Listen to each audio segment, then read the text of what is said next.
दोस्तों, सपनों का साकार करने का पहला कदम होता है खुद पर विश्वास करना। यदि आपको खुद पर यकीन है तो यकीन मानिए आप जीवन के हर जंग जीत सकते हैं। और ऐसा कहा भी जाता है कि सफलता उन्हीं को मिलती है जो खुद पर यकीन करते हैं। इसलिए खुद पर यकीन कीजिए, रास्ते खुद ब खुद आपको मिल जाएंगे। इसी खूबसूरत सोच, इसी विचार के साथ आप सभी का बहुत बहुत स्वागत है अलबेलो राजस्थान में। मैं हूं आपके साथ अंकित सेन। बिल्कुल, और मैं हूं आपके साथ में शालू। और अलबेलो राजस्थान के इस खास प्रोग्राम में आपका बहुत बहुत स्वागत है। जैसा कि अंकित ने कहा कि यदि आपको खुद पर विश्वास हो, यदि आप कुछ करना चाहें तो आप कुछ भी कर सकते हैं। और आज के अलबेलो राजस्थान के हमारे जो मेहमान हैं, खास मेहमान हैं, उन्होंने इसी की मिसाल पेश की है कि यदि आपके सपनों में दम हो, यदि आप कुछ करना चाहते हो, यदि आप में दृढ़ इच्छा शक्ति हो, तो चाहे कितने ही संघर्ष आए, आप अपने मकाम को, आप अपनी मंजिल को हासिल कर ही लेते हैं। लेकिन ये जो मेहमान हैं, इन्होंने खुद के लिए मंजिल हासिल नहीं की, बल्कि आसपास वालों के लिए एक ऐसा रास्ता तैयार किया है जिस पर वो आगे चलकर अपनी मंजिल को पा सकते हैं। आइए बहुत स्वागत करते हैं हम श्री अशोक कुमार मीणा जी का। आप हैं राज्य के उच्च माध्यमिक विद्यालय मदाउ सांगानेर के प्रधानाचार्य, और आपने एक बड़े परिवर्तन ला करके वहाँ की जर्जर एक इमारत को एक खूबसूरत बिल्डिंग में तब्दील किया है, जहां पर एक बेहद खूबसूरत स्कूल चलता है और कई छात्र यहां पर शिक्षा प्राप्त करने के लिए आते हैं। अशोक कुमार जी, आपका अलबेलो राजस्थान में बहुत बहुत स्वागत है। डीडी नेशनल देखने वाले सभी दर्शकों को मेरा सादर अभिवादन, अभिनंदन। साथ ही डीडी नेशनल के सभी अधिकारियों को भी मेरा हार्दिक आभार कि मुझे आज यहाँ आने का अवसर दिया। खमा गणिशा। बिल्कुल, और हमें बेहद खुशी हो रही है और बहुत गर्व हो रहा है कि हमारे बीच में एक ऐसे व्यक्तित्व हैं हमारे बीच में जिन्होंने अपने बारे में ना सोच करके अपने काम के बारे में सोचा, आपके काम से क्या फ़ायदा मिल रहा है छात्र छात्राओं को, अभिभावकों को, उसके बारे में सोचा। सर, आपने जब ज्वाइन किया, जो हमें जानकारी आपने दी शो से पहले, आपने 2022 में 8 अगस्त को अपना पदभार ग्रहण किया और 11 महीने के अंदर उस जर्जर अवस्था में जो एक बिल्डिंग खड़ी थी उसको एक बेहद खूबसूरत इमारत के रूप में तब्दील करवाया और एक ऐसे स्कूल का निर्माण किया जो एक मॉडल स्कूल के रूप में भी कहा जा सकता है। कैसी रही आपकी यात्रा, इसके बारे में विस्तार से बताएं। सालू जी, मुझे एक शिक्षक के रूप में 20 दिसंबर सन 2022 को पावटा में व्याख्याता के रूप में मुझे पदार्पण होने का मौका मिला। ईश्वर का ऐसा संयोग हुआ कि मेरा पदस्थापन मदाओ में 8 अगस्त सन 2022 को हुआ। जब मैंने वहाँ कार्यग्रहण किया तो वहाँ देखकर, वहाँ की स्थिति को देखकर, जर्जर भवन 1962 का भवन था, 2 कक्षाएं एक जगह बैठती थी। बच्चे बहुत पढ़ना चाहते थे, बच्चों में पढ़ने की बहुत इच्छा थी, टीचर्स में भी बहुत इच्छा थी उनको पढ़ाने की, लेकिन असुविधाओं के अंबार की वजह से वो वह नहीं कर पाते थे जो उनको करना चाहते थे। तो मैंने वहाँ सबसे पहले जैसे मैंने कार्यग्रहण किया, आपको जानकर आश्चर्य होगा कि मैंने बरामदे में कार्यग्रहण किया, क्योंकि मेरी खुद के लिए भी व्यवस्था नहीं थी। मैंने सबसे पहले सोचा कि यहाँ रहकर कुछ ऐसा करना है जो कि एक लोगों के लिए मिसाल कायम हो। और सबसे पहले मैंने मेरे स्टाफ की मीटिंग ली। स्टाफ मीटिंग लेकर मैंने कहा कि हमें इस गाँव में रहकर इन बच्चों के लिए कुछ विशेष करना है। इसके लिए सबसे पहले हमने घर घर जाकर ग्रुप बनाए। ग्रुप बना के शिक्षा के लिए, बोर्ड क्लासों के लिए अलग से उपचारित कक्षाएं लगाई, जिससे कि बच्चों की एक्स्ट्रा पढ़ाई हो सके। मेरी पूरी टीम ने मेरा उसमें साथ दिया और उसका परिणाम ये हुआ कि 90 से क्रॉस कई बच्चों ने किया और गांव में एक वातावरण ये बना कि नहीं, सरकारी स्कूल भी निजी स्कूल से बहुत बेहतर है। और यही परिणाम हुआ कि एक के बाद एक लोग जुड़ते गए और एक कारवा बना। उसके बाद में उस कारवे ने एक ऐसा साबित कर दिया जो कि आज पूरी राजस्थान के लिए, पूरे भारत के लिए मिसाल बन चुकी है। बहुत खूबसूरत बात कही अशोक जी आपने, और कहीं ना कहीं आपकी जो यात्रा है सभी के लिए प्रेरणादायक है। क्यों शालू, तुम्हें नहीं लगता किस तरीके से जो मेहनत करी है आपने वो सभी के लिए प्रेरणादायक है? आसान नहीं रहा होगा आप लोगों के लिए, क्योंकि सभी के लोगों के पास जाना, उनको मोटिवेट करना कि आप भी सरकारी स्कूलों में आए। बिल्कुल, और यहाँ प्रधानाचार्य के पास खुद के पास भी व्यवस्था नहीं थी, तो बहुत बड़ी बात है। तो कैसा दौर रहा, क्योंकि लोगों के पास जाके उनका माइंडसेट चेंज करना आसान नहीं होगा आपके लिए? जी अंकित सर, सबसे पहले हमने एक ग्रुप बनाए। मेरे साथ एक उपप्राचार्य थी लालराम जी कुमावत, उनका भी बहुत सहयोग रहा। हम दोनों और हमारी पूरी टीम ने घर घर जाकर गांव वालों से संपर्क किया कि राज्य सरकार की बहुत उपलब्धियां हैं, आज शिक्षा के लिए बहुत बड़े बड़े नवाचार किए जा रहे हैं, सरकारी स्कूल निजी स्कूल से बहुत बेहतर है। उन लोगों को हमने बताया कि एक बार हमें मौका दीजिए, मौका देंगे निस्संदेह हम और अच्छा करने की कोशिश करेंगे। और जब बोर्ड परीक्षा परिणाम को उन्होंने देखा कि बोर्ड परीक्षा परिणाम अन्य जो स्कूल से, निजी स्कूल से बहुत बेहतर था, तो फिर उन्होंने कहा कि नहीं, हम आपके साथ हैं, बस आप प्रयास करें। तो इसी प्रयास को लेते लेते हम घर घर जाकर हमने एक एक व्यक्ति से संपर्क किया। अब जब सरपंच जी से हम मिले तो हमारे सामने सबसे बड़ी समस्या आई कि ज़मीन, क्योंकि जो पुराना भवन था मात्र 250 गज में बना हुआ था, तो हमें पूरी ज़मीन चाहिए थी उसके लिए। तो जब सरपंच जी से संपर्क किया, सरपंच जी ने कहा कि आप गांव को अगर साथ लेते हैं, गांव वाले कह देते हैं तो हम ज़मीन दे देंगे। तो फिर सब गांव वालों को मैंने तैयार किया, उनके आबादी के पट्टे वहाँ थे। जी जी। आप जानते हैं कि जहाँ 40,000 वर्ग गज का भाव हो, वहाँ पर एक वर्ग गज देना बहुत मुश्किल था, लेकिन उन लोगों ने विश्वास किया कि हाँ, सरकारी स्कूल में बहुत कुछ होने लगा है। समय से जब बच्चे आते थे, समय से टीचर आते थे, 10 बजे बाद न बच्चा आता था न टीचर आता था, और हम लोगों ने भी ऐसा वातावरण वहाँ तैयार कर दिया कि लोगों को लगा कि हाँ, अब कुछ होने वाला है। तो जब ऐसे लगा तो गांव वालों ने कहा कि नहीं, हम आबादी के पट्टे सरेंडर कर देंगे अगर आप स्कूल के लिए लेते हैं तो गांव ने, आप जानते हैं कि 1 इंच भी बहुत महत्वपूर्ण होती है, 4000 वर्ग गज ज़मीन आबादी की पंचायत को वापस समर्पित की, और पंचायत ने हमें स्कूल के नाम समर्पित की, जिसका आज बाज़ार मूल्य कम से कम 16 करोड़ रुपए है। क्या बात है। उसके बाद जब ज़मीन आ गई तो हमने गांव में जाकर ही कहा कि ज़मीन हमने ले ली, अब हम, क्योंकि कटोरा लेके मांगना पड़ता है, हर काम के लिए पहल करनी पड़ती है। मैं घर घर जाकर मैंने कहा कि ज़मीन हमने ले ली, अब हमें आप भवन बनाने की 1-2 कमरे हमें दे दीजिए, जिससे कि हम थोड़ा शुरुआत करें जी। क्योंकि इसी प्रकार की हम तो अकेले ही चले थे, सफ़र में लोग मिलते गए, कारवां जुड़ता गया। तो एक के बाद एक ऐसी पहल होगी। 2 सितंबर सन 2023 को भवन निर्माण समिति के पूर्व सरपंच आदरणीय श्री कैलाश सरपंच साहब और गांव बंदाओं के दानदाता और भामाशाहों ने एक मीटिंग की, और मीटिंग करके निश्चय किया कि अब हमें भवन बनाना है। आपको जानकर अंकित जी आश्चर्य होगा कि जहां 2 कमरों की बात थी, वहां लोग मिलते गए। आज 23 कमरों की भवन मेरे पास तैयार है, जिसमें कि ग्राम बंदाओं के भामाशाहों का बहुत बड़ा योगदान है। आदरणीय कैलाश जी ने नेतृत्व किया, और उनके नेतृत्व का परिणाम ये हुआ कि आज जो भवन बना है, आपको अगर सरकारी बिल्डिंग्स हम देखें तो कहीं पानी टपकता है या और कोई कई दिक्कतें आती है, समय से उनकी देखभाल नहीं हो पाती, लेकिन हमारे स्कूल में पूर्णतया जो लोहा लगा है वो भी ऐसा लगा है जो टाटा का लोहा हम लगाते हैं, सीमेंट भी बिना बहुत अच्छी क्वालिटी की लगी है। साथ ही पूरा भवन जो बनाया गया पूरी गांव की देखरेख में बनाया गया, और 23 कक्षों का भवन ऐसा बन गया जो कि हमें देखकर ये लगता है कि निश्चित ये सपना होगा। बिल्कुल, ये बहुत ही अच्छी बात है। और यहाँ पर एक बात निकलकर सामने आती है कि जब आप कोई अच्छे कार्य की ओर बढ़ते हैं तो संघर्ष तो बिल्कुल आते ही हैं, लेकिन यदि आपके सपनों में सच्चाई होती है, यदि कुछ करने की इच्छा होती है, तो पूरा जो आसपास सिस्टम है आपके साथ आ जाता है। और जैसा कि आपने बताया, हम आपके साथ साथ जिन्होंने अपनी ज़मीन दी उन्हें भी बहुत बहुत बधाई और धन्यवाद देते हैं, क्योंकि उनकी ज़मीन देने से कितने और छात्र हैं जो आगे पढ़ पाएंगे, उनके सपने साकार होंगे। आज आपके विद्यालय की क्या स्थिति है? जब आपने ज्वाइन किया था तब कितने छात्र छात्राएं थे? खासतौर से बालिकाओं की हम बात करें तो बालिका शिक्षा आज भी हमारे लिए एक छोटी सी चुनौती है, और सकारात्मक प्रभाव हमें इसमें देखने को मिल रहे हैं। मैंने अगस्त 22 में वहाँ कार्यक्रम किया था, उस समय नामांकन 74 का था, और आज नामांकन 300 के करीब जा चुका है। साथ ही सबसे बड़ी समस्या ये है सालू जी की, ग्रामीण परिवेश में अभी भी बालिकाओं का बाल विवाह विशेष तौर से होता है। मैंने वहाँ रहकर यही निश्चय किया कि हमें यहाँ रहकर इन गाँव में ऐसी जागरूकता हमें फैलानी है कि बालिका शिक्षा के लिए लोग आगे बढ़ें। आपको जानकर आश्चर्य होगा कि बोर्ड क्लासेज में आज भी जो बच्चियां हैं वो 90 क्रॉस मेरी स्कूल में कर रही है, 90% से ऊपर लेके आ रही है। आज हर गांव का बच्चा, हर गांव का अभिभावक ये चाहता है कि मैं मेरी बच्ची को पढ़ाऊं, और यही कारण हुआ कि आज हमने एक नई पहल भी वहाँ लागू की, कन्या वाटिका के नाम से। मैं अपने दर्शकों से कहना चाहूँगा कि एक बेटी 2 घर को रोशन करती है। अगर हम एक बेटी को पढ़ाएंगे तो पीहर और ससुराल दोनों को रोशन करेगी, और उसी पहल को हमने सार्थक करते हुए कन्या वाटिका का हमने निर्माण किया। आज उस गांव में अगर किसी बेटी का जन्म होता है तो हम गांव वालों से निवेदन करके एक पौधा हमारे स्कूल में लगाते हैं, और उस पौधे का पूरा संरक्षण स्कूल परिवार करता है। और इसी का परिणाम ये हुआ कि हमारी पूरे परिसर में सैकड़ों की संख्या में पौधे लग चुके हैं। बिल्कुल। तो अंकित, ये कितनी सही बात है ना कि दिए से दिया जलता है, और साथ में एक नवाचार लेकर आए।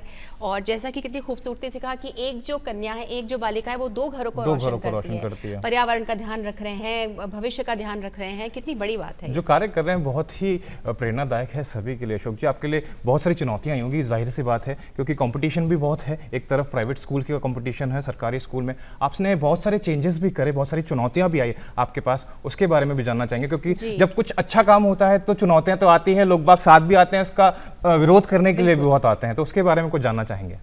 जब मैंने सर ज़मीन लेने के बाद भवन बनाने की बात आई तो भवन पे अतिक्रमण, ज़मीन पे अतिक्रमण था। बहुत लोगों ने उसका विरोध भी किया, लेकिन कहते हैं कि दृढ़ निश्चय, लगन, कठिन मेहनत और व्यक्ति में कुछ करने का साहस हो तो व्यक्ति सब कुछ कर सकता है। मैं धन्यवाद देना चाहूँगा ग्राम बंदाओं के भामाशाहों को, जिन्होंने कि एक शिक्षक पे भरोसा किया, जो कि बहुत मुश्किल है, अन्यथा 1 रुपया लगाने में व्यक्ति सोचता है। और एक शिक्षक पे भरोसा करके जो मेरे सामने चुनौती आई, अतिक्रमण की बात आई, तो मैंने गांव वालों को इकट्ठा किया, उनको समझाया कि अगर स्कूल बन जाता है तो आने वाली पीढ़ियों के लिए बहुत बड़ा ये वरदान साबित होगा। तो ग्राम मंदाओं के जो भामाशाह थे, आदरणीय कैलाश जी सरपंच साहब, पूर्व सरपंच साहब जो है, उनका बहुत बड़ा योगदान इसमें रहा। उन्होंने आगे बढ़कर हमारी इस पहल को स्वीकार किया और सब ने मिलकर उस अतिक्रमण को हटाया। अतिक्रमण हटाने के बाद में उनको सही जगह हमने व्यवस्थित किया। उसके बाद जब पैसे की बात आई तो पैसा इकट्ठा घर घर जाके हमने, जैसे कटोरा लेके व्यक्ति मांगता है, क्योंकि मुझे तो मेरे बच्चों के लिए, उस स्कूल के लिए कुछ करना था, एक मिसाल कायम करनी थी कि एक शिक्षक क्या कर सकता है, ये समाज को दिखाना था। तो घर घर जाके हमने निवेदन किया और यही पहल हुई। 3.25 करोड़ रुपए की बिल्डिंग आज आपके सामने समक्ष है। चुनौतियां मायने नहीं रखती अंकित जी, मायने रखता है व्यक्ति का संघर्ष, कि आप किस मायने संघर्ष करते हैं। आज गांव में पैसा बहुत है, हर व्यक्ति के पास पैसा है, लेकिन व्यक्ति को ये लगना चाहिए कि मेरा पैसा सही इस्तेमाल हो रहा है। अगर व्यक्ति को ये लग जाता है कि मेरा पैसा सही इस्तेमाल हो रहा है, तो हर व्यक्ति देने को तैयार बैठा है। तो मैं तो ये कहना चाहूँगा कि अगर हमें अवसर मिलता है, चाहे किसी भी कार्य में मिले, चाहे शिक्षक के रूप में मिले या अन्य सेवा में मिले, हमें समाज और राष्ट्र के लिए कुछ करना चाहिए। चुनौतियां मायने रखता है कि आप में उस काम को करने का कितना जज्बा है। बिल्कुल, तो जब हम संकल्प ले लेते हैं तो कोई भी चीज़ हमारे सामने जो है वो बड़ी नहीं रहती। और जैसा कि अशोक जी ने बताया कि जब भी हम किसी सफ़र पर निकलते हैं तो चुनौतियां भी आती है और संघर्ष भी करना पड़ता है, लेकिन कड़ी मेहनत से यदि आगे बढ़ा जाए तो कुछ भी नामुमकिन नहीं है। और यहाँ तो आप एक शिक्षक, आपने अपने लिए नहीं बल्कि छात्रों के लिए, परिवार के लिए, पूरे समाज के लिए कुछ करने का प्रयास किया है। यहाँ पर हम एक छोटी सी बात है जो आपके सब्जेक्ट से रिलेटेड है, आप शिक्षक भी हैं। हम देखते हैं कि आजकल छोटी छोटी बात पर जो हमारे छात्र छात्राएं हैं हिम्मत हार जाते हैं, निराश हो जाते हैं, मार्क्स कम आए या मान लीजिए कोई कंपटीशन क्लियर नहीं हुआ, उसी में ही वो उनको लगता है कि अब जीवन में क्या ही बचा है। आपने इतनी बड़ी चुनौती देखी, आपने कितना बड़ा एक परिवर्तन लाने का प्रयास किया, चुनौतियों का सामना किया। जो हमारे शिक्षक, जो हमारे छात्र इस कार्यक्रम को देख रहे हैं, उन्हें आप क्या कहेंगे? ऐसा है सालू जी कि जीवन से बड़ा कुछ नहीं है। कई बार क्या होता है कि अभिभावक अपने बच्चों से इतनी अपेक्षाएं पाल लेते हैं और उन अपेक्षाओं का परिणाम ये होता है कि बच्चे को नकारात्मक तरफ लेके जाते हैं। हम बच्चों के साथ साथ अगर सही रूप से सामंजस्य से बैठाएं, समय समय पर उनसे बात करें, उनसे प्रेम से उनकी अपेक्षाओं को पूछें, उनकी आकांक्षाओं को पूछें, उस रास्ते में अगर लेके जाएं। हमें तय करना है कि बच्चा क्या बनना चाहता है। देखिए आज का अभिभावक चाहता है कि मैं क्या बनाना चाहता हूँ। स्थितियाँ है कि मैं क्या बनाना चाहता हूँ न सोचकर हम ये सोचें कि बच्चा क्या बनना चाहता है। अगर इस भावना को हम रखेंगे, साथ ही आज के कंपटीशन के युग में, प्रतियोगिता के युग में इतनी स्थितियाँ आ गई, हर व्यक्ति होड़ मची हुई है आगे बढ़ने की, और इसी कारण से बच्चा मानसिक अवसाद में जाता है और अवसाद में जाने के बाद कई तरह के नए नए तरीके से वो अपने जीवन को ख़त्म कर लेता है। तो मैं ये कहना चाहूँगा अभिभावकों को कि अपने बच्चे की प्रतिभा को समझे। आप ये न सोचें कि मैं क्या बनाना चाहता हूँ, आप ये सोचें कि मुझे ये बच्चा क्या बनना चाहता है, क्योंकि हर व्यक्ति को, हर इंसान को भगवान ने IQ दिया है, मानसिक योग्यता दी है, हर व्यक्ति में बुद्धि है। बस ये बशर्ते ये कि वो किस फील्ड में जाना चाहता है उसके लिए आप प्रेरित करें, तो निस्संदेह बच्चा अपने पिता से बढ़ के निस्संदेह बनना चाहेगा और हम माँ बाप भी यही चाहता है। बिल्कुल बिल्कुल, बहुत खूबसूरत बात आपने कही। लेकिन अशोक जी, आपने दोनों दौर देख रखे हैं। एक दौर ऐसा था जब बुक्स पे, किताबों पे फोकस किया जाता था, वहीं आज का जो दौर है डिजिटलाइजेशन का दौर है। आज AI ने ओवरटेक कर लिया है, और जो पहले जो होती थी बुक्स में ज़्यादा रेफरेंसेस दिया जाता था, वहीं आज गूगल ने उसकी जगह ले ली है, AI ने उसकी जगह ले ली है। इस दौर को आप किस तरीके से देखते हैं? कितना परिवर्तन आपने महसूस करा है, कितना देखा है आपने?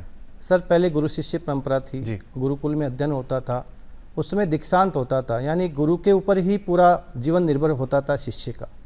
गुरु जो आदेश देता था उसके लिए सर्वोपरि होता था, और यही कारण था कि गुरु ने आदेश दे दिया कि आपको ये करना चाहिए, कितनी कठिन समस्या हो, लेकिन शिष्य वह काम करता था। आज समय के साथ जब डिजिटल युग आया है, आज शिष्य और गुरु में शिक्षक शब्द, गुरु शिक्षक शब्द बन चुका है, और शिक्षक केवल एक विधा या एक स्किल मात्र में ही उसका विकास करता है। पहले यह था कि गुरु के ऊपर ही जिम्मेदार थे कि तू इसको क्या बनाना है, लेकिन आज समय के साथ जैसे डिजिटल युग आया, तकनीक का युग आया, तकनीकी ने उसको वापस उस दौर में लेके आ गए कि अब केवल उसको एक स्किल में शिक्षक तैयार कर सकता है, लेकिन सर्वांगीण विकास नहीं कर सकता। और पहले जो गुरु और शिष्य की परंपरा थी, वो सर्वांगीण विकास की जिम्मेदारी ही गुरु की होती थी। बिल्कुल। आज हम देखते हैं कि मोबाइल के ऊपर बहुत ज़्यादा निर्भरता बढ़ती जा रही है। छोटे छोटे बच्चे इवन स्कूल्स में भी जो है, अपने विद्यालयों में भी मोबाइल लेकर आते हैं, मोबाइल से हर चीज़ जानना चाहते हैं, खुद दिमाग न लगा करके एक सोचते हैं कि मोबाइल में हमें बहुत जल्दी से उसका एक सोल्यूशन मिल जाएगा। क्या आपके भी विद्यालय में इस तरह की समस्याओं का सामना आप करते हैं? कैसे इनसे आप? मेरे विद्यालय में शालू जी, पहली बात तो मोबाइल न बच्चों के लिए न टीचर्स के लिए, टीचर्स जैसे ही स्कूल में आते हैं तो उनका मोबाइल ऑफिस में रख दिया जाता है, क्या बात। उसके बाद में लंच या छुट्टी में ही वह उसका उपयोग कर सकते हैं। मोबाइल बुरा नहीं है, बुरा है कि हम उसको किस वे में बिल्कुल उपयोग ठीक बात करते है। हैं। सही बात। साथ ही राज्य सरकार का वैसे भी आदेश है, और मैंने मेरे स्कूल में आपके समय की पाबंदी बता दूं कि मेरे स्कूल में 10 बजे बाद कोई भी बच्चा या टीचर स्कूल नहीं आता है। अगर वो लेट भी हो जाते हैं तो अपने आप ही घर रुक जाते हैं। और यही कारण है कि 1.5 वर्ष में मैंने और मेरी पूरी टीम ने एक भी छुट्टी का उपभोग नहीं किया, इस वजह से ही काम हुआ। तो बिल्कुल। मोबाइल बुरा नहीं है, मोबाइल का हम किस कार्य में उपयोग ले रहे हैं, उसका सदुपयोग कर रहे हैं या दुरुपयोग कर रहे हैं, ये मायने रखता है। सही बात है, बिल्कुल ये भी एक औजार की तरह है। अभी चाकू है, इससे हम अपना हाथ काटते हैं, फल बिल्कुल काटते सही हैं, हमारे बात है। हाथ की बात है। टेक्नोलॉजी का किस तरीके किस से तरह आप से प्रयोग उपयोग में ले रहे हो करते ये हैं, आप पर बिल्कुल। डिपेंड करता है। अशोक जी, एक समस्या और देखी गई है, जो बच्चे ड्रॉप आउट होते हैं जी। क्योंकि बहुत सारे कारण होते हैं, कई आर्थिक कारण होते हैं, माँ बाप की स्थिति ऐसी नहीं होती है। तो जो बच्चे वापस से पढ़ाई में रुचि रखना चाहते हैं, उनके लिए क्या कुछ है जो ताकि उनमें पढ़ाई में रुचि रहे और आगे अपना जो फ्यूचर है वो अच्छा कर सके? ड्रॉप आउट की समस्या खासतौर से ग्रामीण क्षेत्रों में बहुत ज़्यादा है। जी। घुमंतु परिवार रहते हैं जो एक जगह से दूसरी जगह जाते हैं। साथ ही कुछ परिवार ऐसे होते हैं जो काम के लिए आते हैं, कुछ समय बाद में चले जाते हैं, और आज के विद्यालयों के लिए तो बहुत बड़ी समस्या है ड्रॉप बिल्कुल। आउट। लेकिन मेरा तो यही कहना है दर्शकों से और सभी शिक्षकों से कि अगर हम प्रयास करें, एक एनवायरनमेंट तैयार करें कि उन बच्चों को हम किस तरीके से स्कूल के टाइम बाद में या स्कूल के पहले हम उनको समय दे सकते हैं, तो निस्संदेह ऐसी कोई समस्या नहीं आती। मैंने खुद अपने स्कूल में ऐसा प्रयोग किया है। जी। मेरे जो जितने भी शिक्षक हैं उन शिक्षकों की एक टीम बना रखी है। टीम को सप्ताह में एक दिन हम एक एक शिक्षक को इस काम के लिए लगाते हैं, और समय के बाद 1 या 2 घंटे रुक कर उन बच्चों के लिए हम व्यवस्थाएं करते हैं। जी। आपको जानकर ये आश्चर्य होगा अंकित जी की मेरे कक्षाओं जो बोर्ड कक्षाएं होती है उस समय रात के 11 बजे घड़ी देखकर बच्चा सोता है। मेरा टीचर मॉनिटरिंग करता है कि बच्चे ने आज फोटो भेजी या नहीं भेजी। तो व्यक्ति चाहे तो सब कुछ संभव है। तो ड्रॉप आउट को भी अगर हम प्रयास करें, समय दें उसके लिए, घर घर जाकर संपर्क करें, उनको समझाएं, तो ऐसी बात नहीं, ड्रॉप आउट की समस्या खत्म हो सकती है। तो कहीं ना कहीं आप माता पिता की भी काउंसलिंग करते हैं, जाकर उन्हें समझाइश करते हैं कि जी, कितना साहब। महत्वपूर्ण है स्कूल में आना। आप एक शिक्षक हैं और शिक्षक के नाते आप कह रहे हैं कि पहले से गुरु शिष्य परंपरा होती थी और शिष्य के सर्वांगीण विकास की जो जिम्मेदारी होती थी वो शिक्षक की ही होती थी, एक अपने शिष्य की। आज किस तरह से आप अपने स्कूल में इस परंपरा के जरिए, या क्योंकि आप इतने ज़्यादा उनके अभिभावकों से उनसे जुड़े हुए हैं, उनके सर्वांगीण विकास के लिए, उनके पूरे मानसिक एक सकारात्मक बदलाव के लिए किस तरह से प्रयासरत हैं? मेरे स्कूल में जो बच्चे 12वीं करके भी मैम चले जाते हैं, उसके बाद भी हमने एक स्कूल में एक लाइब्रेरी की योजना बनाई है, सार्वजनिक लाइब्रेरी पुस्तकालय, जी। जिसमें कि हमने एक बाई जी को रख रखा है। गांव की बच्चियां स्कूल टाइम में 10 से लेकर 4 बजे तक, यानी 12वीं के बाद जो बच्चियां जो हमारे स्कूल से जा चुकी है, वो बच्चियां आकर 10 से 4 वहाँ पढ़ सकती है। उसके लिए उनका एनवायरनमेंट हम दे रखा है। साथ ही घर वालों को जाकर हमने समझाया कि जिस प्रकार आप बच्चे का ध्यान रख रहे हैं, अगर बच्चे का भी ध्यान रखेंगे तो निस्संदेह बालिका शिक्षा, साथ ही आज भ्रूण हत्या या जो जितनी समस्याएं अपने समाज में कुरीतियाँ व्याप्त है, हम निस्संदेह इनसे छुटकारा मिल जाएगा। और यही कारण है कि आज बच्चियां उस गांव में खुद ये कहती है कि सर हमें आपने स्वर्ग में लाकर खड़ा कर दिया। क्या बात। आज वही बच्चियां जो माँ बाप उनकी शादी करने के लिए आतुर थे, वही माँ बाप कहते हैं कि मैं हमारी बच्चियों को UPSC सिविल सर्विसेज परीक्षाएं क्या बात दिलाऊंगा। है। और आपको जानकर ये आश्चर्य होगा कि इस वर्ष हमारी एक बच्ची शायद माध्यमिक शिक्षा बोर्ड में मेरिट भी लेकर आ जाए। तो ये सब प्रयास और सार्थकता और सकारात्मकता ही परिणाम कोई है। ऐसा उदाहरण आपके साथ में आपको याद हो किसी बच्ची का, किसी बच्चे का जो जहाँ पे माता पिता उसकी पढ़ाई छुड़वाना चाह रहे थे या उसकी शादी करना चाह रहे थे? कुछ अपने अनुभव साझा कीजिए ना। हाँ शालू जी, ये 2008 की बात है। एक मजदूर परिवार था, तो उस मजदूर परिवार की बच्ची उम्र से बहुत बड़ी हो चुकी, 10-12 साल की हो चुकी थी। एक दिन मेरे पास आया, उसने कहा कि मैं अपनी बच्ची को पढ़ाना चाहता हूँ सर। तो जब वो मेरे पास आया तो समस्या यह थी कि हम उसका प्रवेश पहली क्लास में कैसे दें। तो हमने अलग से टीचर से बात की और उसको सबसे पहले हमने पहली में तैयार किया। 1-2 महीने उसको पहली दूसरी में बैठाया, उसके बाद में 2-3 महीने बाद में तीसरी चौथी में उसको पढ़ाया। उसके बाद में सीधा उसको 8वीं क्लास अनुमति लेकर 8वीं क्लास दिलाई। और यही परिणाम हुआ कि आज वह बच्ची BSc नर्सिंग में पदस्थापित है और सरकारी सेवा में कार्यरत है। क्या बात है। अशोक जी, आप बहुत ही क्रिएटिव आदमी हैं। एक तो बिल्डिंग बनाना, उसको मेंटेन करना एक दूसरी चीज़ होती है, क्योंकि एक बार तो हमने स्कूल बना दिया, लेकिन उसको मेंटेन करना, उसको सही तरीके से चलाना बहुत चैलेंजिंग हो जाता है सभी के लिए। क्योंकि आप एक बहुत क्रिएटिव आदमी हैं, आपने बहुत सारे चेंजेस करे, चाहे वो स्कूल यूनिफॉर्म एक कोड ऑफ कंडक्ट लाना हो, चाहे रूल्स एंड रेगुलेशन बनाना हो। तो इसके बारे में जानना चाहेंगे क्या क्या परिवर्तन आपने किए स्कूल बनने के बाद? क्योंकि डिसिप्लिन जी, मेंटेन करना भी बिल्कुल, बहुत डिसिप्लिन जरूरी है, मेंटेन, और जी। खासकर युवाओं के साथ में। आदरणीय अंकित जी, आप जानते हैं कि हम हर बच्चे को, चाहे प्राइवेट हो चाहे गवर्नमेंट हो, बच्चे को टोकते हैं कि भैया ड्रेस में आओ, पोशाक में क्यों नहीं आते आप।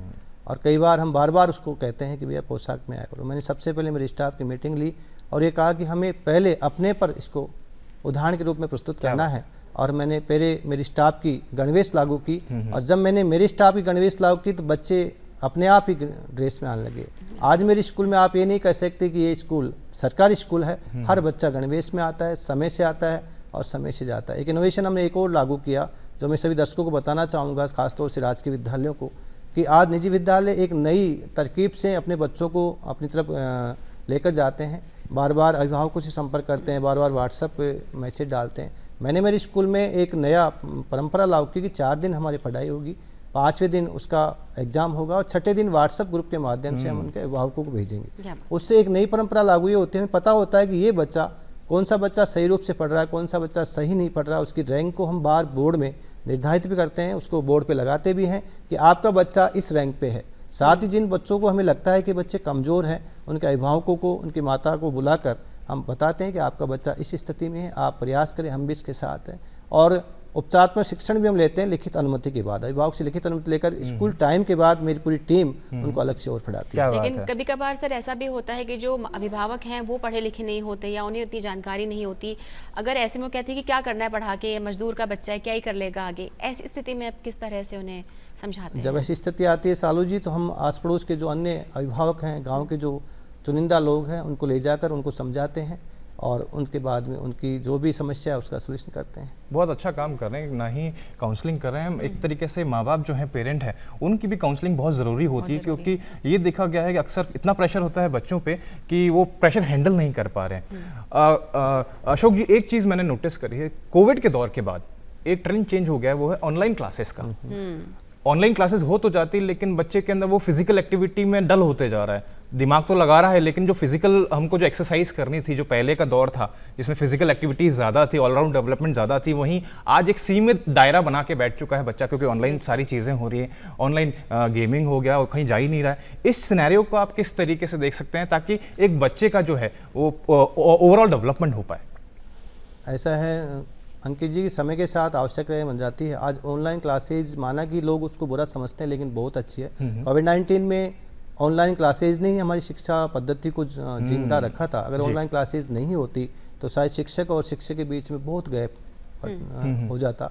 कोविड-19 में हर शिक्षक ने पूरी अपनी ईमानदारी से कार्य निभाया और घर बैठे उस बच्चे ने उसका अध्ययन किया, जिससे कि जो गैप था वो पूरा हुआ। ऑनलाइन क्लासेस से सबसे बड़ी महत्वपूर्ण काम तो ये होता है कि इसमें समय की बचत होती है। समय जब चाहे जब व्यक्ति उसको देख सकता है, पीपीटी के माध्यम से, पीडीएफ के माध्यम से, मॉनिटरिंग भी आसानी से हो जाती है। साथ ही माँ बाप के सामने बच्चा बैठा है तो माँ बाप की देखरेख में वो बच्चा कर रहा है, तो कोई भी गलत चीज़ होने की संभावना कम रहती है। साथ ही जब चाहे जब शिक्षण कर सकता है। तो ऑनलाइन क्लासेज भी आज समय के हिसाब से बहुत आवश्यकता बन चुकी है।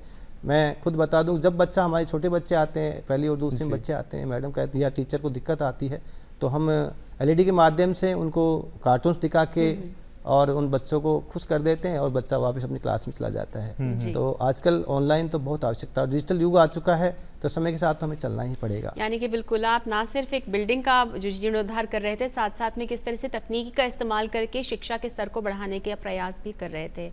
अशोक जी, हर मुकाम के पीछे, हर सपने के पीछे एक पास्ट भी होता है, एक उसके पीछे एक कारण होता है। यदि आपकी बात की जाए, जो आपके अंदर ये जो एक सोच आई, इतने बड़ा एक प्रयास करने की हिम्मत आई, आपका बचपन, आपकी शिक्षा वो किस तरह से रही और आपको किसने प्रेरणा दी कि आप इतना कुछ कर पा रहे हैं? शालू जी, मैं बहुत ही गरीब परिवार से था। मेरे पिताजी एक चतुर्थ श्रेणी कर्मचारी थे, जो कि एक छोटे से संस्कृत स्कूल में चपरासी की भूमिका अदा करते थे जी। महीने का अंत होते होते हमारे घर में आटा ख़त्म हो जाता था, तो दलिया खाकर हम समय निकालते थे। अक्सर मैं उनके साथ उनके स्कूल में चला जाता था। वहाँ जब देखता था शिक्षक आते थे, बच्चों को पढ़ाते थे, तो मेरे मन में भी उस दिन से एक संकल्प आया कि क्यों नहीं मैं भी एक शिक्षक की भूमिका अर्जित करूँ। और उसी के लिए अनवरत मैंने दिन रात मेहनत की। किताबें नहीं थी, लोगों से किताबें मांग कर मैंने अपना अध्ययन किया, लेकिन मेरे मस्तिष्क में एक ही बात थी कि मुझे शिक्षक बनना है और शिक्षक बन के मेरे पापा का और मेरे गुरुजनों का मुझे नाम करना है। और उसी शिक्षक के रूप में मैं आगे बढ़ता चला गया और यही कारण हुआ कि आज, और जब मैं शिक्षक बना, मेरा पदस्थापन व्याख्याता के रूप में और सब इंस्पेक्टर, 2 जगह मेरा पदस्थापन हुआ, लेकिन सब इंस्पेक्टर को मैंने त्याग किया और व्याख्याता को चयन किया। और जब स्कूल में गया, पावटा में मेरा प्रथम पदस्थापन था, तो मेरे मन में एक सपना था कि मैं एक सपनों का स्कूल मुझे मिले या मैं बनाऊं। अनवर्त में शैक्षिक कार्यों में 21 वर्ष तक सेवा करता रहा, लेकिन मंदाओं में आकर ईश्वर ने, गुरुजनों के आशीर्वाद से, ग्राम मंदाओं के भामाशाहों ने मुझे वह करने की एक समय दिया या मुझे अवसर मिला। और यहाँ आकर जैसे मैं सोचता था कि मुझे प्रार्थना कैसे करवानी है, मेरे कक्षा का कैसे होने चाहिए, मीटिंग हॉल कैसा होना चाहिए, माँ शारदे का मंदिर कैसा होना चाहिए, वो पूरा मैंने यहाँ आकर वो बनाया। और मैं धन्यवाद देना चाहूँगा ग्राम मंदाओं के भामाशाहों ने, जिन्होंने कि अपने कठिन, जो किसान वर्ग से हैं शालू जी पूरे, उन्होंने अपनी खेती का पैसा, अपनी मजदूरी का पैसा, अपने मेहनत का पैसा, एक एक पाई जो व्यक्ति जोड़ता है, मेरे एक शिक्षक पे भरोसा करके उन्होंने पूरी तरह से समर्पित कर दिया।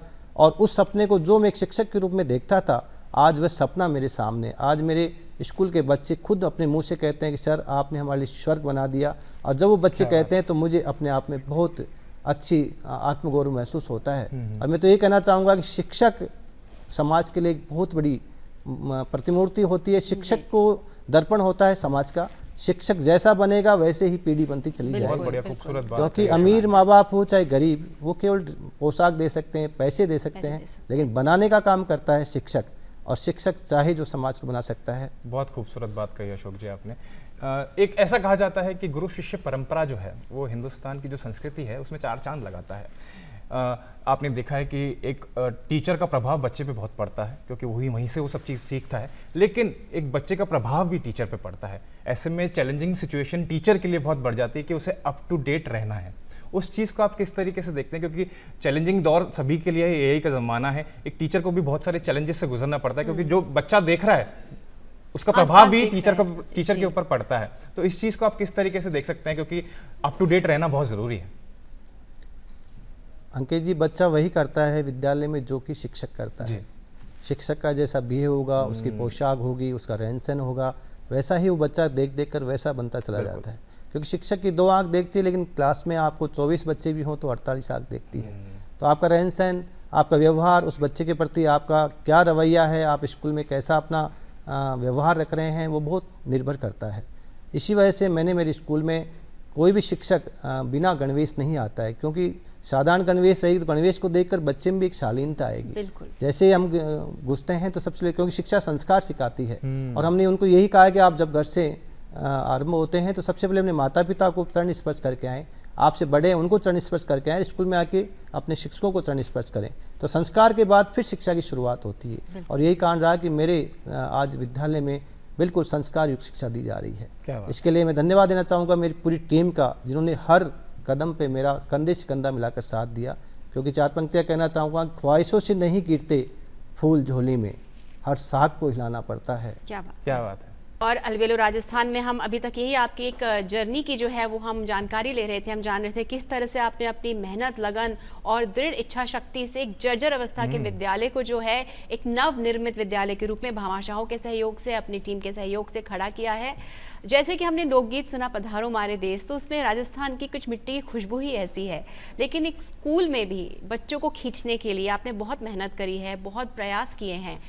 अगर हम बात करें ग्रामीण परिवेश की, या जिस परिवेश में आपने स्कूल का निर्माण किया है, किस तरह से आप बच्चों को अपनी तरफ खींचते हैं, किस तरह से अभिभावकों को खींचते हैं, क्योंकि बहुत ज़रूरी है सुविधाओं का विस्तार होना। इस तरह का कोई प्रलोभन तो शायद उचित शब्द नहीं होगा, लेकिन कारण होना स्कूल आने का। जैसे मिड डे मील मिल रहा है, बच्चों को खुशी मिलती है स्कूल आने में, अभिभावकों को अच्छा लगता है। आपके स्कूल में किस तरह की सुविधाएँ हैं जो बच्चों को लगातार खींच रही है अपनी तरफ? आज मेरा स्कूल शालू जी शायद राजस्थान का अन्य कोई स्कूल होगा। मेरे स्कूल में मैं कहता हूं कि अगर कोई एक बार अंदर घुस जाता है तो वो प्रवेश दिलाकर ही वापस जाता है। क्या बात। और इसका नतीजा, इसका सबसे महत्वपूर्ण कारण यह है कि ग्राम मंदाओं के भामाशाहों ने एक ऐसा परिवेश वहां तैयार कर दिया मेरे प्रयासों से कि आज प्राइमरी कक्षाओं के लिए अलग से सुंदर फर्नीचर, LED बोर्ड, बड़ी कक्षाओं के लिए पूरा फर्नीचर, मीटिंग हॉल अलग से, साथ ही माँ शारदे का विद्या मंदिर, टाइल्स अलग से, बालिका और बालकों के लिए अलग से टॉयलेट्स, 4-4 पंखे, हर रूम में 4 पंखे हैं। जहाँ सरकारी स्कूल्स में बल्ब होते हैं, मेरे स्कूल में भामाशाहों के द्वारा LED लगी हुई है हर कक्षा में। तो जब कोई भी अभिभावक वहाँ आता है, वहाँ का वातावरण देखता है, तो सबसे पहले तो ये कहता है कि ये गवर्नमेंट स्कूल हो ही नहीं सकता। तो मैं कहता हूँ गवर्नमेंट स्कूल्स बहुत अच्छे हैं, क्योंकि एक मानसिकता बन गई लोगों की। लेकिन गवर्नमेंट स्कूल्स आज high qualification teacher government schools में होते हैं, लेकिन जब कोई मेरे स्कूल में आता है, वहाँ का वातावरण देखता है, परिवेश को देखता है, तो वो कहता है कि नहीं, ये गवर्नमेंट स्कूल नहीं है। मैं कहता हूँ गवर्नमेंट स्कूल ही है ये। और यही कारण होता है कि वह परिवेश दिलाकर ही जाता है। और इसमें सबसे बड़ा योगदान मैं तो गांव मंदाव की भामाशाहों का ही कहना चाहूँगा, जिन्होंने कि इतना बड़ा पैसा 3.25 करोड़ का भवन बना देना, शालू जी, बहुत बड़ी बात है। आदमी 1 रुपया भी देने में 10 बार सोचता है। बिल्कुल। तो इतना बड़ा भवन बना के फिर उसमें पूरी तरह सुविधाएं देना, और एक शिक्षक पे भरोसा करना, एक कर्मचारी भरोसा करना। अन्यथा सभी लोग सोचते हैं कि तनख्वाह मिलती है इन सब। सही बात है। लेकिन मैंने मेरे स्टाफ को धन्यवाद देना चाहूँगा कि उस पूरे परिवेश को, उस पूरे वातावरण को हम विकसित करने में मेरी पूरी टीम के साथ साथ पूरी टीम अपनी तरफ से पैसा तक स्कूल में देती है। हमने वहाँ पियोन्स लगा रखे हैं, और उस पियोन के पूरे पैसे मेरी स्टाफ अपनी जेब से देता है। बिल्कुल। आज मेरे स्कूल में एक कचरे का, एक कागज़ का टुकड़ा आपको नहीं मिलेगा। बच्चा भी देखेगा कागज़ तो अपनी जेब में रखेगा और डस्टबिन में डाल के आएगा। क्या बात है। और शिक्षक तो वैसे ही पूरा ध्यान रखते हैं। बिल्कुल। तो कहीं ना कहीं जो सरकार की भी योजनाएं हैं, सरकार की जो मंशा है कि किस तरह से हम स्वच्छता का ध्यान रखें, पर्यावरण का ख्याल रखें, बालिका शिक्षा को बढ़ावा दें, इन तमाम बातों को आप अपने स्कूल में संजोए हुए हैं और उसी को लेकर शिक्षा को आगे बढ़ा रहे हैं। बहुत ही आपके महत्वपूर्ण योगदान है और इसकी वाकई बहुत सराहनीय है। आपको इसके लिए कहीं ना कहीं पुरस्कार भी मिले हैं, उसके बारे में कुछ बताइए कि किस तरह से राजस्थान सरकार ने आपके प्रयासों को सराहा है। मेरा प्रधानाचार्य के रूप में राजकीय उच्च माध्यमिक विद्यालय सांगानेर से जब मैं रेलाना दूदू गया, तो वहाँ देखा, वहाँ भी असुविधाओं का अंबार था। तो मैंने वहाँ पर 1000 पौधे, नीम के पौधे मैंने वहाँ पे डेवलप किए थे। क्या बात है। मात्र 1 वर्ष में उन 1000 पौधों के डेवलप और वहाँ की शिक्षा पद्धति को देखकर 2017 में मुझे राजस्थान सरकार द्वारा ब्लॉक स्तरीय शिक्षक सम्मान मिला। 2015 मेरी पदोन्नति हुई, 2017 में ही मुझे सरकार ने ये पुरस्कार दिया। उसके बाद अभी निवर्तमान जो कलेक्टर साहब हैं, आदरणीय जितेंद्र सोनी साहब ने, उन्होंने स्वयं मेरी कार्य को देखकर, भामाशाहों के कार्य को देखकर मुझे अपने कलेक्ट्रेट हाउस में आमंत्रित किया, और मुझे दिसंबर माह में कलेक्टर साहब के द्वारा भी सम्मान मिल चुका है। क्या बात है। बहुत और मैं तो सम्मान इसको मानता हूँ कि सम्मान व्यक्ति का वह है जो अपने कर्म के साथ मिले। आज मैं सबसे बड़ा सम्मान मैं समझता हूँ कि आज एक शिक्षक, मैं नहीं, राजस्थान पूरे भारत में एक शिक्षक की गरिमा ऊपर हुई है। आज हर शिक्षक कह सकता है कि मैं बहुत कुछ कर सकता हूँ। एक उदाहरण बन चुका है एक शिक्षक के लिए कि नहीं, शिक्षक बहुत कुछ कर सकता है। और साथ ही आपकी देखिए सहजता भी कितनी है। बिल्कुल बिल्कुल। और वो कहते हैं ना, शिक्षा दान ही महादान होता है। नहीं शालू, उन्होंने कैंप्स पर्यावरण के ऊपर काम करा है, स्वच्छता के ऊपर काम करा है, बल्कि शालू उन्होंने ब्लड डोनेशन कैंप भी लगाया है। उसके बारे में हम जानना चाहेंगे। ब्लड डोनेशन कैंप किस तरीके से शुरुआत हुई, उसकी कहाँ आपने लगाया, और किस तरीके का आपका ये जो कैंप रहा वो सक्सेसफुल कैसे रहा? अंकित जी, हमने एक भामाशाह से बात की जी, क्योंकि हर दिन 24 घंटे मेरे जहन में स्कूल ही रहता है। हर दिन सोचता रहता हूँ कि मैं नया क्या कर सकता हूँ इन बच्चों के लिए। जी। तो क्योंकि समय की गति अनवरत चलती रहेगी, 60 वर्ष बाद में आपको सेवानिवृत्त होकर जाना है, तो जितने हमारे पास बचे, क्यों नहीं हम समाज और राष्ट्र के लिए कुछ करें। तो एक भामाशाह से मैंने बात की कि मैं इस गाँव में एक ब्लड रक्तदान शिविर लगाना चाहता हूँ, लेकिन मेरी शर्त यह है कि जो भी रक्तदान करने आएगा उसको एक पौधा आपके द्वारा दिया जाए। क्या बात है। तो फिर हमने एक गीतांजलि जो प्राइवेट संस्था थी उससे बात की, एनजीओ था, तो उन्होंने वहाँ पे ब्लड डोनेशन कैंप भी लगाया।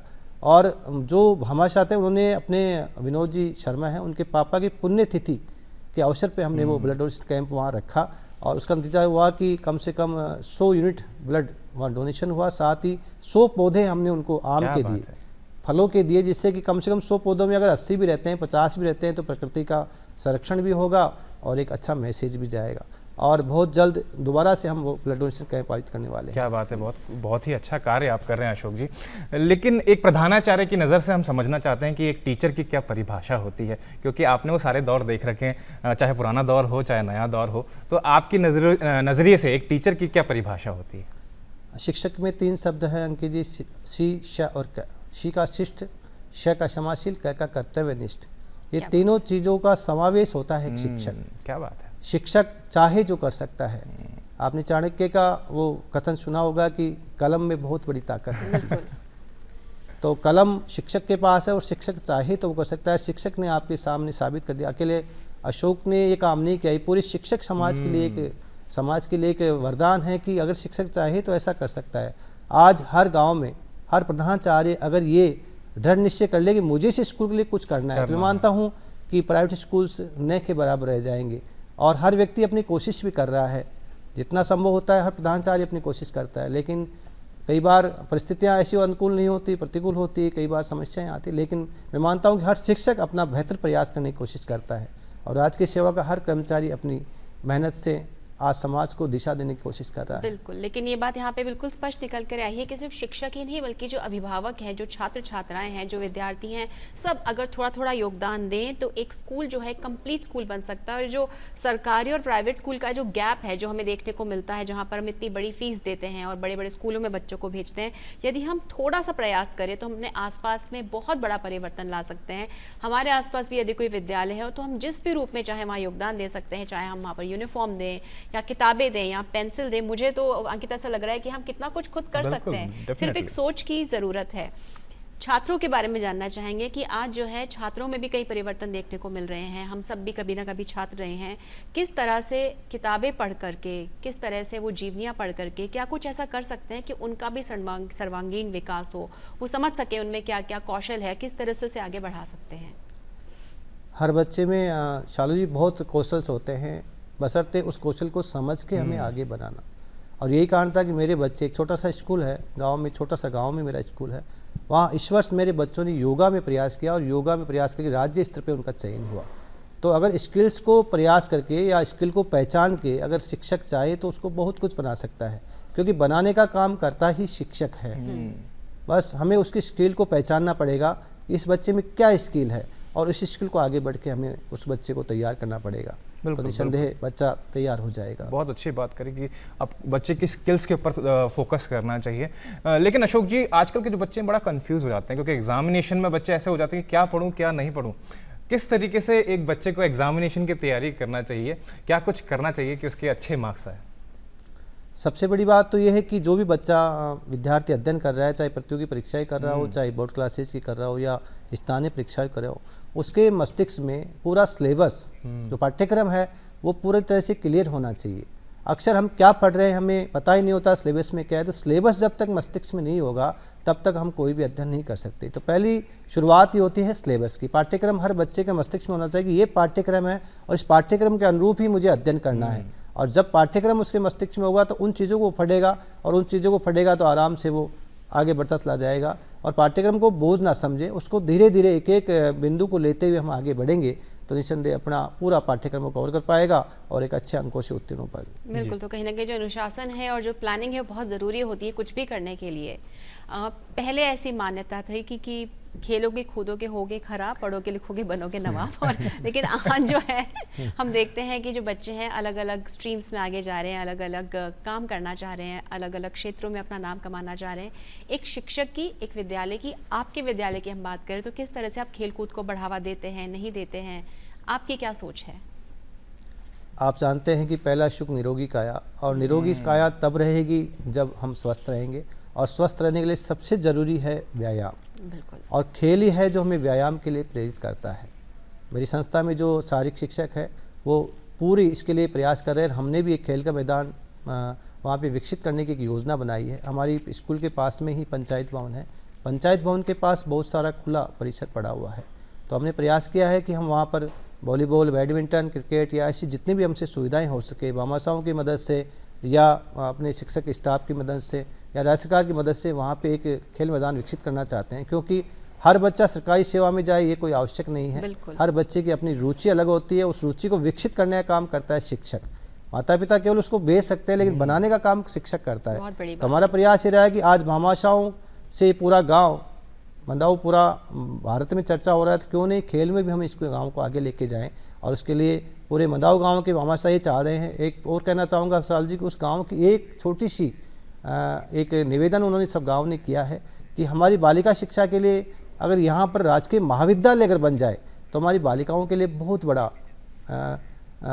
मतलब एक वरदान साबित होगा। क्योंकि हमारे मदाऊ गांव के आसपास 15 से 20 किलोमीटर तक कोई राजकीय महाविद्यालय नहीं है, और राजकीय महाविद्यालय नहीं है, वहाँ बालिका महाविद्यालय बन जाता है। पूरा गाँव ही चाहता है कि एक बार अगर बालिका महाविद्यालय बन जाए तो भवन हम बना देंगे, लेकिन बालिका महाविद्यालय सरकार इसके लिए अगर हमें दे देती है तो एक बहुत बड़ी सौगात उस गाँव के लिए होगी। बिल्कुल, जिस तरह से प्रयासरत है, जरूर सरकार क्यों साथ नहीं देगी आपका। बिल्कुल बिल्कुल। लेकिन अशोक जी, एक चीज़ देखी गई है, बच्चों को हम कुछ चीज़ सिखाते हैं तो वो उस पर इम्प्लीमेंट भी करते हैं। ऐसे में ज़रूरी हो जाता है एक सेल्फ डिफेंस बच्चों को सिखाना, क्योंकि आगे के लिए हमको तैयार करना है बच्चों को, चाहे वो सेल्फ डिफेंस हो, चाहे फिर वो फर्स्ट एड देना हो। तो ये सब चीज़ें कितनी ज़रूरी आप मानते हैं? मैं कुछ एनसीसी एनओ रहा हूँ सर, और एनसीसी और आर्मी सिखाता ही अनुशासन है। बिल्कुल। और अनुशासन के बिना शिक्षा संभव नहीं है। मैं अपने शिक्षकों को कहता हूँ कि अगर हमने अनुशासन बच्चों को सिखा दिया, और अनुशासन जीवन में भी बहुत आवश्यक है व्यक्ति के लिए, अगर अनुशासन है तो फिर आगे उसको दिक्कत नहीं आती। तो मेरी स्कूल में अनुशासन का विशेष महत्व है। बच्चा जैसे ही स्कूल से निकलता है, अपने कक्षा रूम से निकलता है, तो वो गांव तक एक के बाद एक लाइन से जाता है। ऐसा नहीं कि रोड पे वक्ता हुआ जा रहा है, ऐसा कुछ नहीं है। तो उस अनुशासन का फ़ायदा ये हुआ कि बच्चे कैंपस में भी घूमते तो दोनों हाथ पीछे करके फिर जाता है। आपको लगेगा ही नहीं कि मेरा स्कूल सरकारी स्कूल है, क्योंकि अनुशासन के बाद फिर शिक्षा की शुरुआत होती है। आप सीधा पढ़ाना चाहेंगे, नहीं पढ़ेगा बच्चा, पहले उसमें अनुशासन डेवलप करें। और अनुशासन होता है नियमों के अनुसार काम करना, और अनुशासन से बड़ा है स्व अनुशासन। और व्यक्ति स्व अनुशासित हो गया तो फिर दिक्कतें नहीं है। बिल्कुल, और इसको अपने बच्चों में जो है इस बात को आगे निर्धारण करना, ये बहुत ही बड़ा एक काम होता है माता पिता के लिए, काम होता है शिक्षकों के लिए।